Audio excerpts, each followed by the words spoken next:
विद्यार्थी मित्रांनो, आपल्या सर्वांचं लोकप्रशासन विभागामध्ये स्वागत। आपण मागील भागामध्ये प्रशिक्षण या प्रकरणाला सुरुवात केलेली आहे। त्यामध्ये आपण प्रशिक्षणाचा अर्थ पाहिला। वेगवेगळ्या विचारवंतांनी प्रशिक्षणाचा अर्थ सांगण्यासाठी ज्या परिभाषा दिलेल्या आहेत, ज्या व्याख्या दिलेल्या आहेत, त्यांचा आपण या ठिकाणी अभ्यास केलेला आहे। आज आपण प्रशिक्षणाचे उद्देश काय आहेत ते या ठिकाणी पाहूयात। तर कर्मचारी प्रशासनामध्ये समजली जाणारी दुसरी महत्त्वाची समस्या म्हणून आपण प्रशिक्षणाकडे पाहत आहोत, किंवा प्रशिक्षण हे कर्मचारी प्रशासनामधील एक महत्त्वाचा भाग आहे। प्रशिक्षणाच्या माध्यमातून प्रशासनाला आवश्यक असणारा कर्मचारी वर्ग हा घडवला जातो, किंवा प्रशासनामध्ये असलेली जी काही कार्य आहेत ती कार्य सुरळीतपणे पार पाडण्यासाठी आवश्यक असलेली कौशल्य कर्मचारी वर्गामध्ये निर्माण करण्याचं काम या प्रशिक्षणाच्या माध्यमातून केलं जातं। म्हणून प्रशिक्षण हे कर्मचारी प्रशासनामधील अत्यंत महत्त्वाचा भाग आहे। मग अशा या कर्मचारी प्रशासनामधील प्रशिक्षणाची संकल्पना अभ्यासत असताना या संकल्पनेचे उद्देश नेमके कोणते आहेत, किंवा प्रशिक्षण देण्यापाठीमागं काय भूमिका आहे, हे सुद्धा आपल्याला या ठिकाणी पाहावं लागतं। तर आज आपण उद्देश अभ्यासूयात। तर कोणतीही प्रशासकीय क्रिया एका विशिष्ट उद्देशासाठी केलेली असते। प्रशिक्षण ही देखील एक क्रिया आहे आणि त्यामुळं त्याची काही उद्दिष्टे आहेत। सर्वसाधारणपणे आपल्याला प्रशिक्षणामध्ये काही महत्त्वाची जी उद्दिष्टे आहेत ती सांगता येतात। त्यामधील पहिलं महत्त्वाचं उद्दिष्ट आपण सांगू शकतो ते म्हणजे व्यावसायिक ज्ञान संपादन करण्यासाठी। व्यावसायिक ज्ञान संपादन करण्यासाठी आपल्याला प्रशिक्षणाची या ठिकाणी आवश्यकता असते, किंवा प्रशिक्षणाचा तो उद्देश आहे। आता आपण पाहतो की प्रशासनामध्ये कार्य करण्यासाठी येणारं जे मनुष्यबळ आहे, ज्यांना आपण कर्मचारी म्हणतो, हे आपल्याला कुठून उपलब्ध होतं? तर ते आपणास कॉलेजमधून जे काही तरुण महाविद्यालयीन शिक्षण किंवा पदव्युत्तर शिक्षण घेऊन जे बाहेर पडलेले आहेत त्यांच्यामधून आपण या ठिकाणी कर्मचाऱ्यांची निवड करत असतो। म्हणजेच आपण भरतीमध्ये पाहिलं की कर्मचाऱ्यांची भरती करत असताना सर्वप्रथम त्या ठिकाणी त्यांच्याकडून आपण अर्ज मागवून घेतो। जाहिरातीच्या माध्यमामधून आपण अगोदर त्या पदांची प्रसिद्धी करतो। जाहिरातीमध्ये आपण त्याच्यामध्ये सर्व माहिती दिलेली असते की उमेदवाराची पात्रता आहे की नाही, उमेदवार त्या ठिकाणी या पदासाठी जी भरती करायची आहे त्या पदासाठी उमेदवार कसा असला पाहिजे हे आपण आपल्या जाहिरातीमध्ये दिलेलं असतं। आणि मग त्या जाहिरातीच्या आधारे हे विद्यार्थी अप्लाय करतात, फॉर्म भरतात। मग हे जे विद्यार्थी आहेत जे महाविद्यालयीन शिक्षण घेऊन बाहेर पडलेले आहेत, म्हणजे आपल्याकडं जर तुम्हाला MPSC UPSC या परीक्षेला जर तुम्हाला या ठिकाणी बसायचं असेल तर तुमच्याकडे पात्रता कोणती आवश्यक आहे? ग्रॅज्युएट, म्हणजे पदवी तुम्ही त्या ठिकाणी प्राप्त केलेली पाहिजे। तर हे पदवी प्राप्त जे उमेदवार आहेत ते प्रशासकीय सेवेकडे येत असतात। मग हा जो काही पदवी प्राप्त करून उमेदवार नोकरीमध्ये प्रवेश करतो तेव्हा तो संबंधित कार्य पार पाडण्यासाठी त्याच्याकडं तंत्र आणि योग्यता या दोन्ही बाबतीमध्ये तो अपरिचित असतो।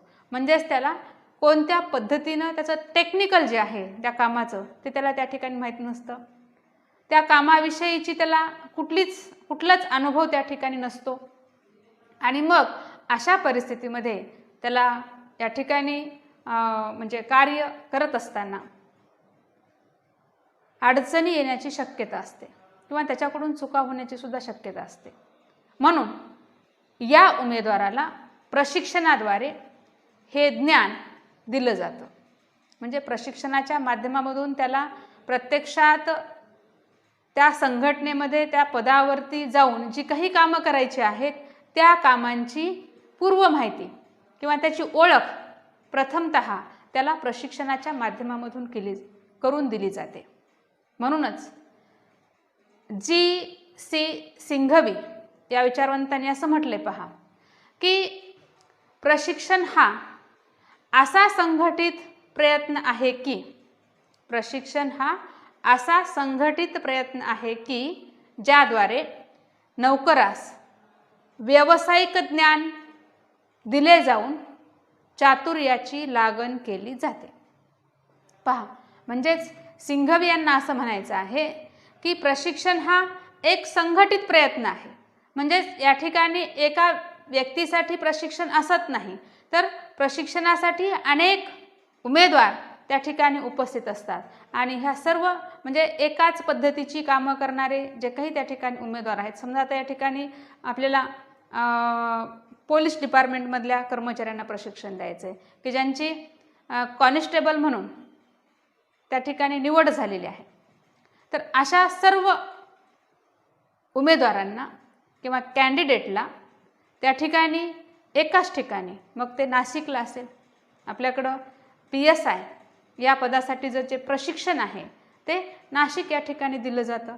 मग तिथं एकाच वेळी 700-800 एवढे उमेदवार प्रशिक्षण घेत असतात.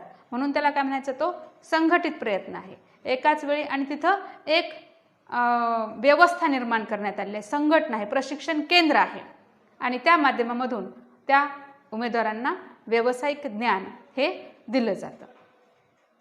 दुसरं, या ठिकाणी या व्यावसायिक ज्ञान देत असताना त्यांना जी काही कार्य करायचे आहे त्या कार्याची संपूर्ण माहिती या प्रशिक्षणाच्या माध्यमातून संबंधित कर्मचाऱ्यांना दिली जाते.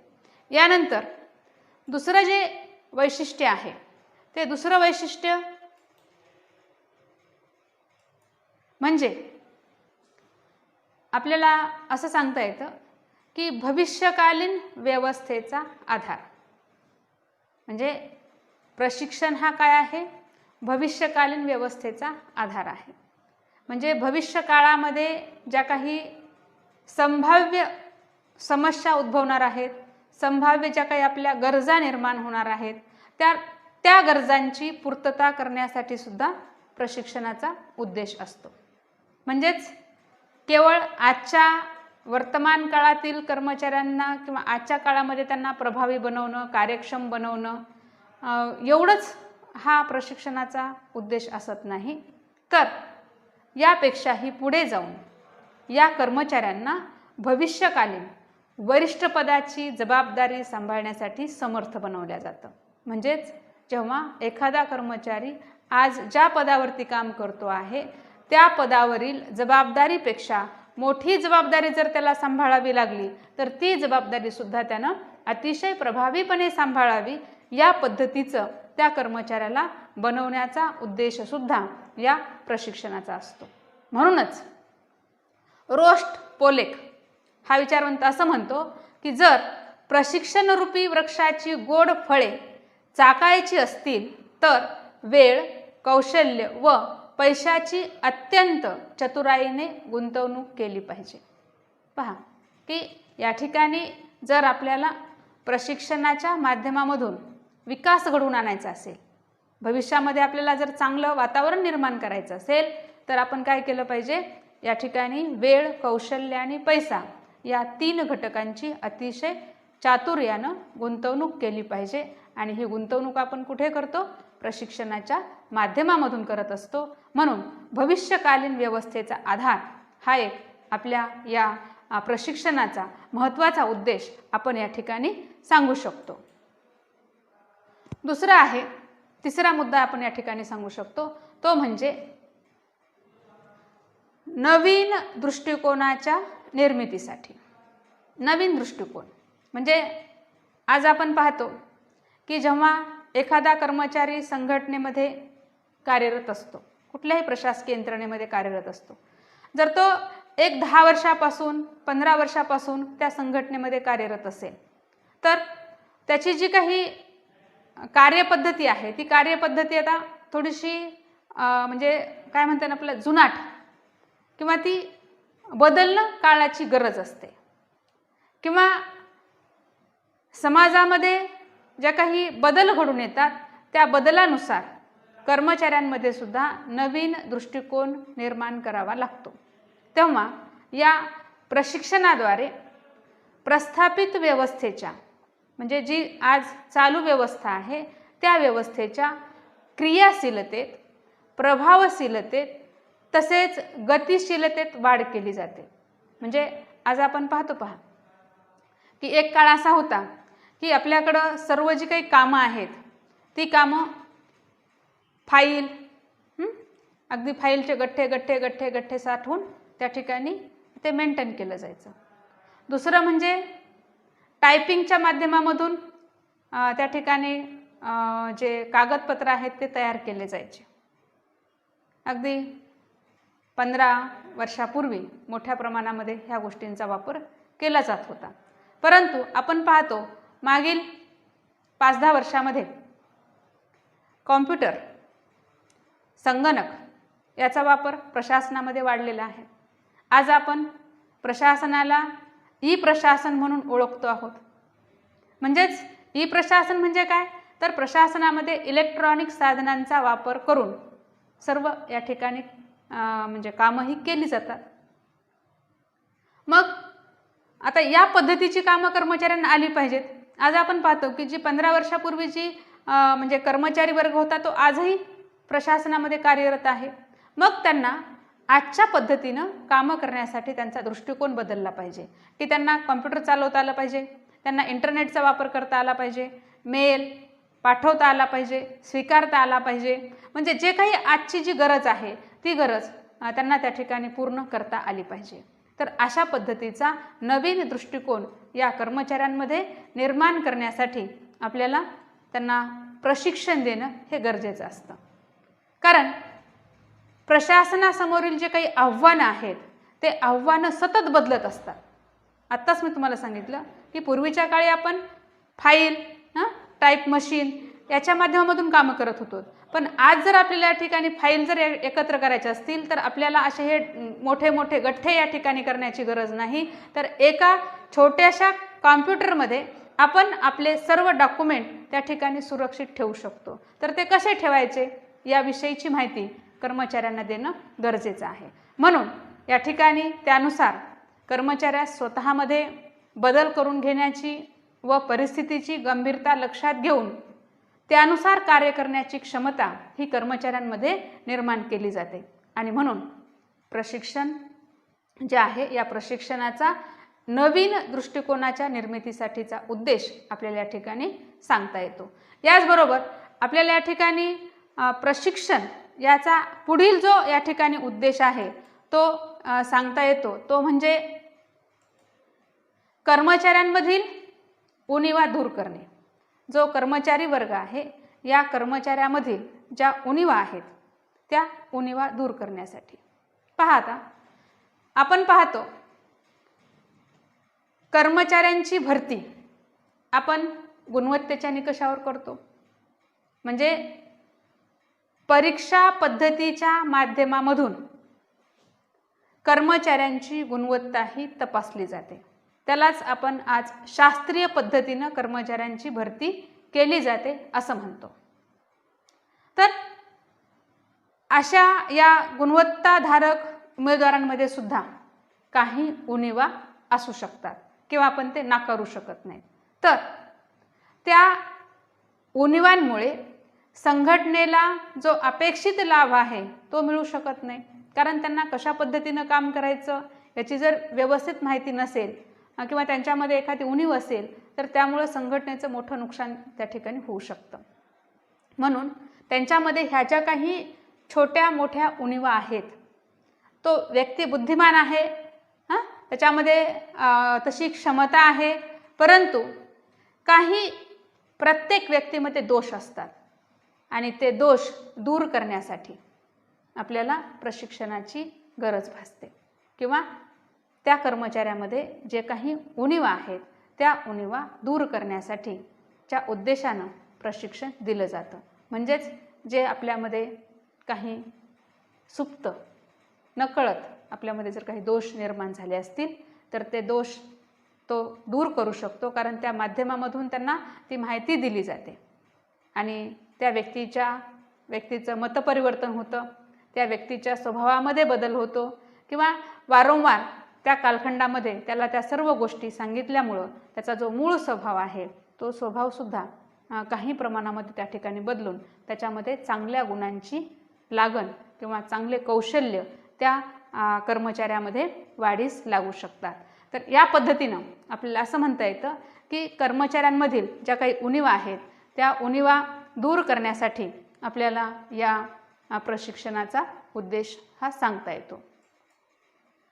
यानंतर पुढचं जे आहे ते आपल्याला सांगता येतं ते म्हणजे जनसेवेची भावना जागृत करणे. कर्मचाऱ्यांमध्ये जनसेवेची भावना जागृत करणे.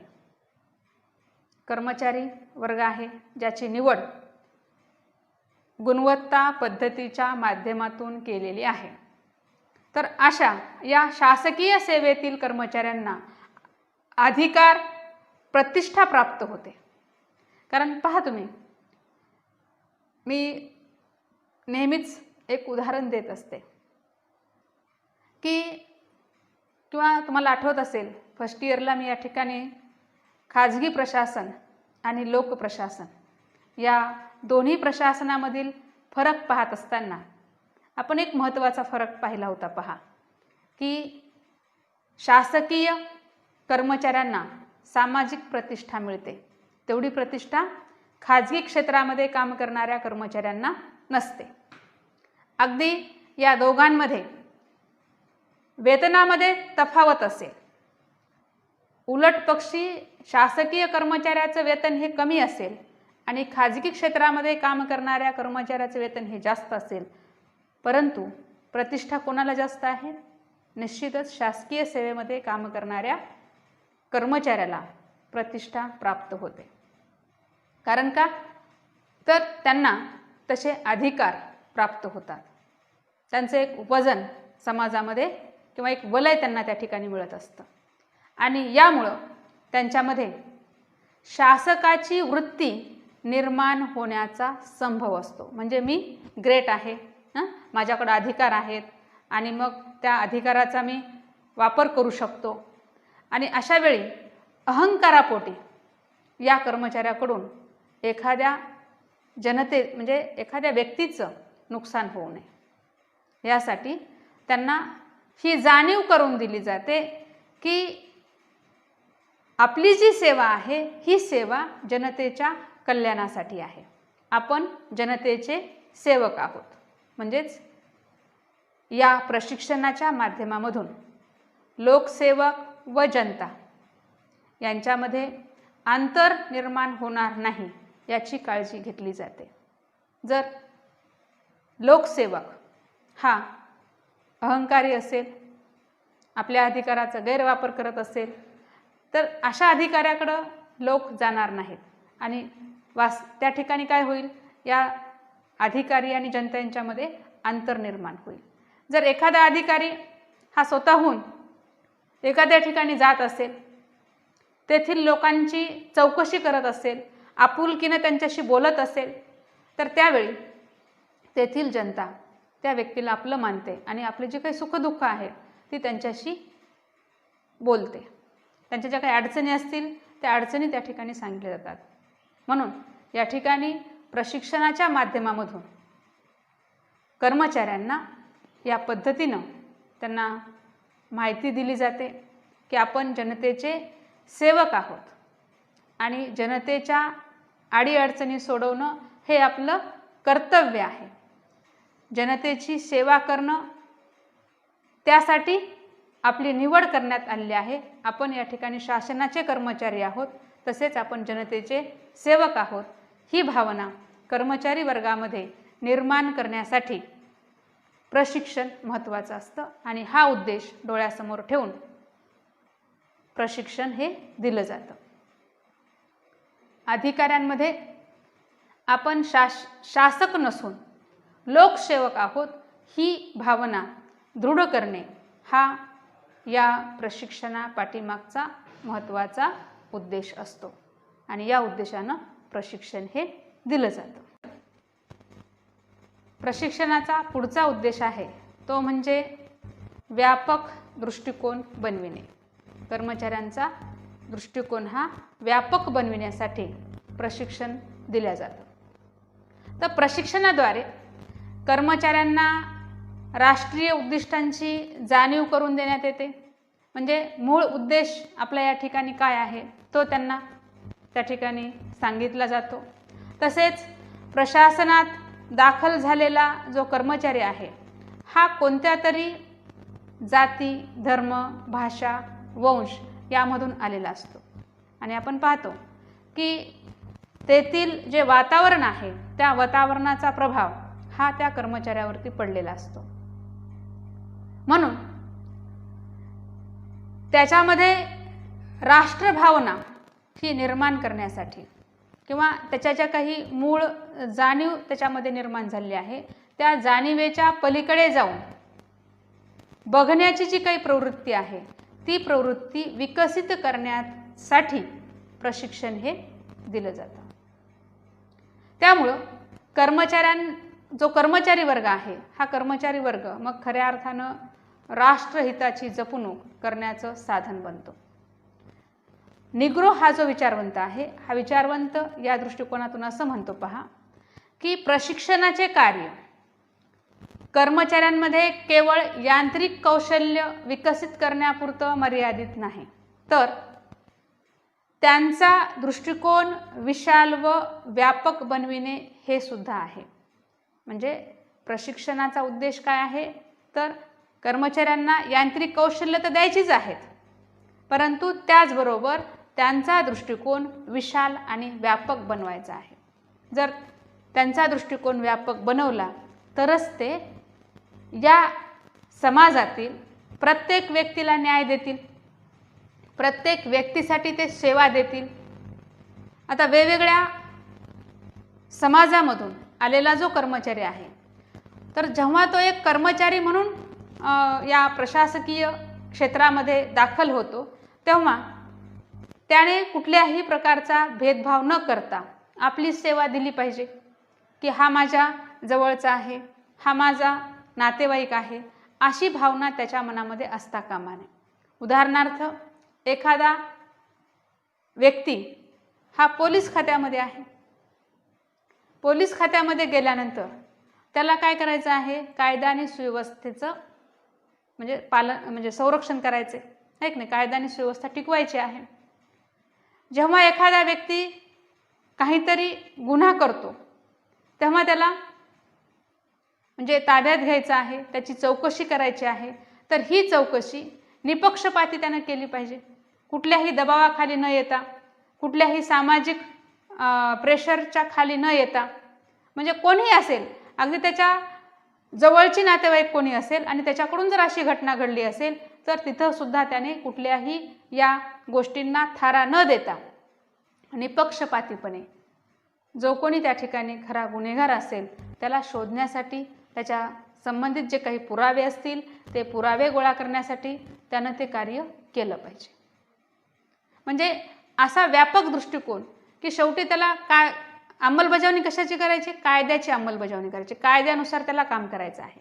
मग तो व्यक्ती कोणीही असो त्या पद्धतीने त्याला ते काम आपलं पार पडायचं आहे. असा व्यापक जो दृष्टिकोन आहे तो दृष्टिकोन कर्मचाऱ्यांमध्ये निर्माण करण्याच्या दृष्टीनं आपल्याला प्रशिक्षण हे या ठिकाणी किंवा या उद्देशानं कर्मचाऱ्यांना प्रशिक्षण हे दिलं जातं. यानंतर आपल्याला पुढचा जो उद्देश आहे तो सांगता येतो, तो म्हणजे योग्य आचरण पद्धतीचा विकास करणे। योग्य आचरण पद्धती, आता आचरण म्हणजे वर्तन, तर प्रत्येक कार्यालयाचे म्हणजे कार्यासंबंधीचे निश्चित असे नियम असतात। प्रत्येक कार्यालयामध्ये पोलीस या ठिकाणी असेल, पोलीस खातं असेल, शिक्षण खातं असेल, आरोग्य खातं असेल, कृषी खातं असेल, किंवा आपलं प्रशासकीय यंत्रणा अगदी कलेक्टर ऑफिस असेल, प्रत्येक ठिकाणी कार्यासंबंधीचे काही निश्चित नियम असतात आणि त्यामुळं प्रशासनामध्ये शिस्त निर्माण होते किंवा शिस्त टिकून राहते। तर या प्रशिक्षणाद्वारे कर्मचाऱ्यांना कार्यालयीन आचरणाविषयीची माहिती दिली जाते। आपण घरी असताना, बाहेर असताना आपण कशा पद्धतीनं म्हणजे आपण आपल्या थोडंसं इच्छेनुसार वागू शकतो घरामध्ये, परंतु कार्यालयामध्ये आपण त्या पद्धतीने वागू शकतो का? ज्या पद्धतीने आपण घरामध्ये आपल्या बहिणीशी, भावाशी वागू शकतो, तसं आपण कार्यालयामध्ये असणारे आपले जे काही सहकारी बंधू भगिनी आहेत त्यांच्याशी आपण तसं नाही वागू शकत। तर तिथं आपल्याला वागत असताना आपले जे वरिष्ठ अधिकारी आहेत त्या वरिष्ठ अधिकाऱ्यांशी अगदी नम्रतेनं वागलं पाहिजे। आपल्या कनिष्ठ अधिकाऱ्यांकडून योग्य पद्धतीनं काम करून घेतलं पाहिजे। तर हे जे काही सर्व कार्यालयीन आचरण आहे, या कार्यालयीन आचरणाची माहिती देणं हा सुद्धा या प्रशिक्षणाचा महत्त्वाचा उद्देश असतो। तर त्या पद्धतीची आवश्यकता आणि महत्त्व म्हणजे हे असं आचरण करणं का आवश्यक आहे, त्याचं काय महत्त्व आहे हे त्यांना त्या ठिकाणी सांगितलं जातं। तसंच खाजगी आणि सार्वजनिक जीवनामध्ये सुद्धा एक अधिकारी म्हणून त्याचं वर्तन कसं असलं पाहिजे, बरोबर आहे। खाजगी जीवनामध्ये सुद्धा समजा एखादा शिक्षक आहे किंवा एखादा जिल्हाधिकारी आहे, तर जिल्हाधिकारी म्हणून त्याच्याकडं लोकांचा बघण्याचा दृष्टिकोन हा वेगळा आहे। तर त्याच्यामध्ये ती शिस्त जी आहे ती शिस्त समाजामध्ये सुद्धा दिसून आली पाहिजे। शिक्षकाच्या अंगी सुद्धा त्याची शिस्त दिसून आली पाहिजे की लोकांना असं समाजामध्ये वावरत असताना वाटलं पाहिजे त्याच्या वागण्याकडं, बोलण्याकडं पाहून की नाही बाबा हा शिक्षक आहे म्हणून, आहे की नाही। अगदी कोणाच्याही म्हणजे असं याच्यावरती लिहिलेलं नसतं, लेबल लावलेलं नसतं की हा व्यक्ती म्हणजे हा आहे म्हणून, किंवा त्याची जी काही नेमप्लेट असेल, जसं PSI त्यांचं नाव वगैरे असतं खाली जेव्हा युनिफॉर्ममध्ये असतात, तर बाहेर समाजामध्ये आल्यानंतर खाजगी जीवन जगत असताना ते काही त्यांचं सर्व या ठिकाणी घेऊन फिरत नाहीत, परंतु या ठिकाणी त्यांचं राहणीमान पहा तुम्ही।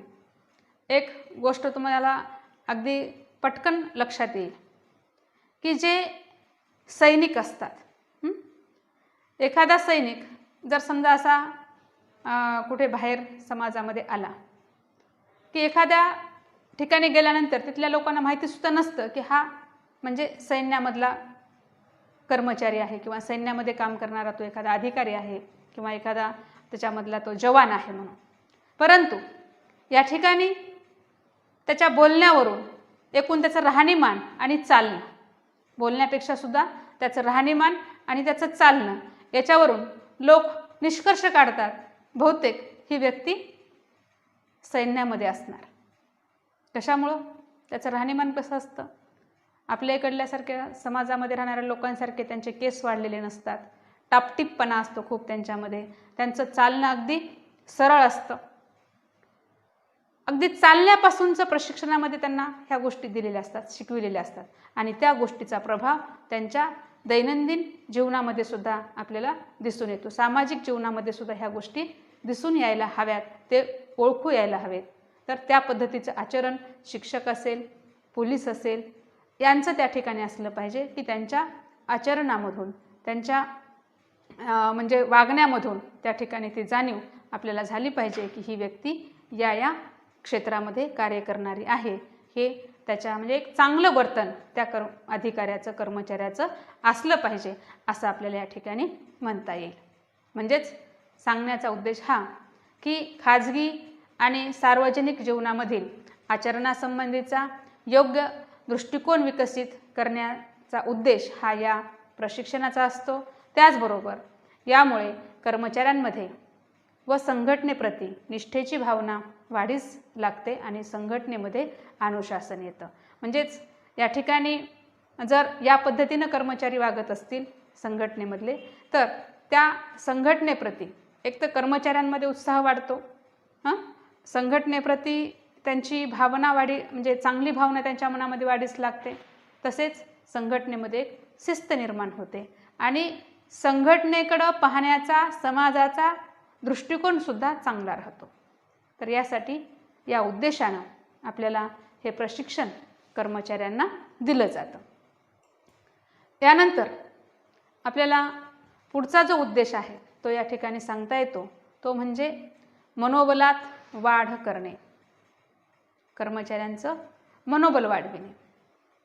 म्हणजे दैनंदिन जे काही कामकाज आहे ते कामकाज योग्य रीतीनं पार पाडण्यासाठी सेवकांचे मनोबल उत्साह वाढविणं गरजेचं असतं आणि त्यांच्यामध्ये प्रशासकीय नैतिकता निर्माण करणंसुद्धा आवश्यक असतं. नैतिकता, नीतिमत्ता म्हणजेच आपण जी काही कामं करणार आहोत ती कामं त्यांनी आपल्या नियमाला धरून केली पाहिजेत. त्याच्यामध्ये कुठलाही म्हणजे आपल्याला वाईट द्वेषानं त्यांनी या ठिकाणी कामं करू नयेत. तेव्हा या ठिकाणी या प्रशिक्षणाच्या माध्यमामधून कर्मचाऱ्यांचं मनोबल त्या ठिकाणी वाढवलं जातं. आपल्या राष्ट्रासाठी पहा तुम्ही, सीमेवरती लढणारे जे जवान आहेत, हे जवान एवढी शक्ती त्यांच्यामध्ये कुठून येत असेल की ते आपला प्राणसुद्धा त्या ठिकाणी या भूमीसाठी देतात.